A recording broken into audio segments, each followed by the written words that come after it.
Antarctica. Antarctica दुनिया का 5वां सबसे बड़ा और सबसे ठंडा महाद्वीप है, जहाँ ना ही जमीन दिखती है और ना ही धूप निकलती है और ना ही यहाँ कोई हरियाली है। अंटार्कटिका महाद्वीप इतना बड़ा है कि यह हमारी पृथ्वी का 14 million square kilometre area cover करता है और दुनिया का 70% शुद्ध पानी इस बर्फ की नगरी अंटार्कटिका में पाया जाता है। यह पृथ्वी के दक्षिणी ध्रुव पर स्थित है। यह इतना बड़ा है कि इसमें ऑस्ट्रेलिया जैसे 2 बड़े देश आ सकते हैं। इस भाग पर किसी भी देश का अस्थायी कब्जा नहीं है।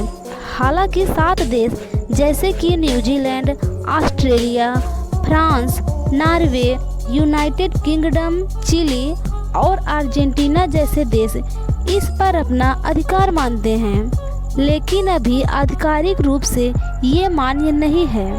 अंटार्कटिका को बर्फ का रेगिस्तान कहा जाता है क्योंकि यहाँ पर बर्फ की भारी मात्रा है, लेकिन यहाँ पर बारिश ना के बराबर होती है, जो लगभग 200 मिलीमीटर के आसपास दर्ज की गई है। हालांकि बारिश यहाँ ना के बराबर मान सकते हैं, क्योंकि बारिश अगर होती भी है तो वह सतह तक आते आते बर्फ बन जाती है, जिसे बर्फ की बारिश कहते हैं। अंटार्कटिका का पूर्वी भाग पश्चिमी भाग की अपेक्षा अधिक ऊंचाई में स्थित होने के कारण अधिक ठंडा रहता है। इस क्षेत्र का कोई भी टाइम जोन नहीं है। अंटार्कटिका बहुत ही ठंडा स्थान है। सर्दियों के दौरान कई सप्ताहों तक यहाँ सूर्योदय नहीं होता और गर्मियों के दौरान दिसंबर के अंत से मार्च के अंत तक सूर्यास्त नहीं होता।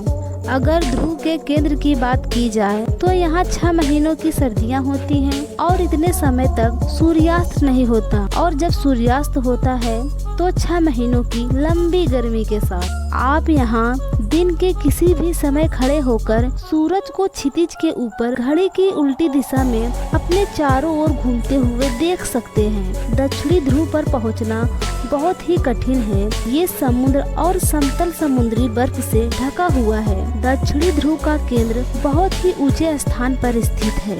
यह उन स्थानों से बहुत दूर है जहां पर वैज्ञानिकों की बस्तियां हैं। यहां जाने वाले जहाजों को प्रायः बर्फीले समुद्रों के रास्ते से होकर जाना पड़ता है। अगर आप तट पर पहुंच भी जाते हैं तो यहां दक्षिणी ध्रुव के केंद्र तक पहुंचने में लगभग 1600 किलोमीटर की लंबी यात्रा करनी पड़ती है।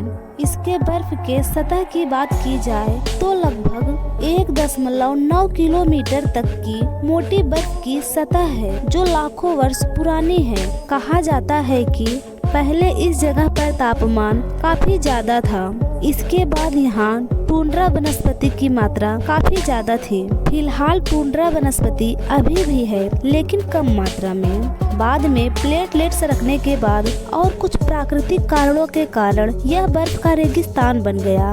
दूसरा कारण यह भी है कि सूर्य के प्रकाश का बहुत कम मात्रा में यहाँ पहुँचना। पृथ्वी के लगभग 90% बर्फ 2 जगह पर पाए जाते हैं, एक ग्रीनलैंड और दूसरा अंटार्कटिका। यहाँ पर पृथ्वी का लगभग 70% से ज्यादा पीने लायक पानी मौजूद है, जो एकदम मिनरल वाटर की तरह साफ है, लेकिन सिर्फ बर्फ के रूप में। वैज्ञानिकों का मानना है कि अगर ये मीठा पानी किसी कारणवश पिघल जाता है तो दुनिया के समुद्रों के जल स्तर में लगभग 60 मीटर तक की बढ़ोतरी हो जाएगी।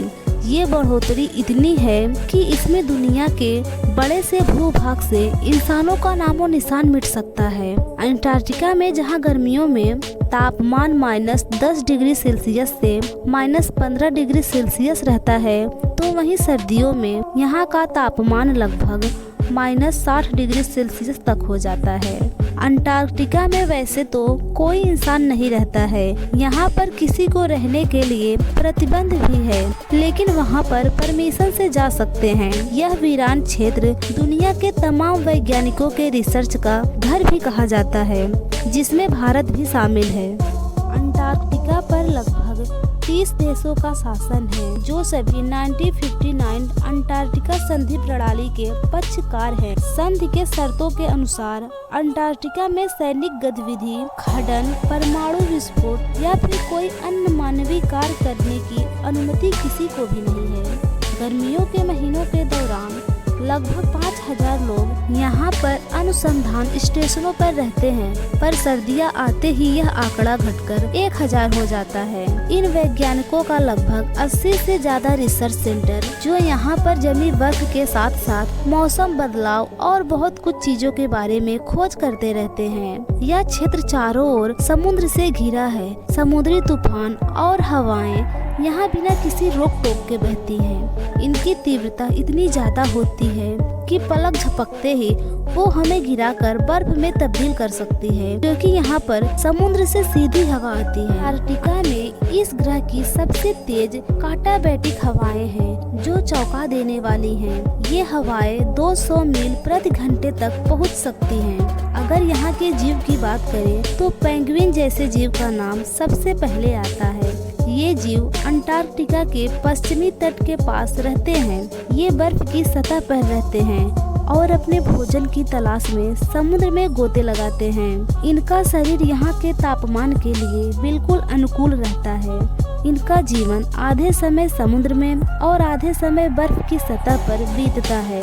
ये उड़ नहीं सकते, पर यह मनुष्य की तरह 2 पैरों पर चलते हैं। अंटार्कटिका के समुद्र में पेंगुइन के साथ साथ और भी जीव पाए जाते हैं। यहाँ सिर्फ शीता अनुकूलित पौधे और कुछ जीव ही जीवित रह सकते हैं, जिनमें पेंगुइन, सील, झींगे जैसे विभिन्न प्रकार के शैवाल और सूक्ष्म जीवों के साथ टुंड्रा वनस्पति भी शामिल है। इस दुनिया में ऐसे 2 ही जगह हैं जहाँ कोई भी प्रजाति का सांप नहीं पाया जाता, एक न्यूजीलैंड और दूसरा अंटार्कटिका।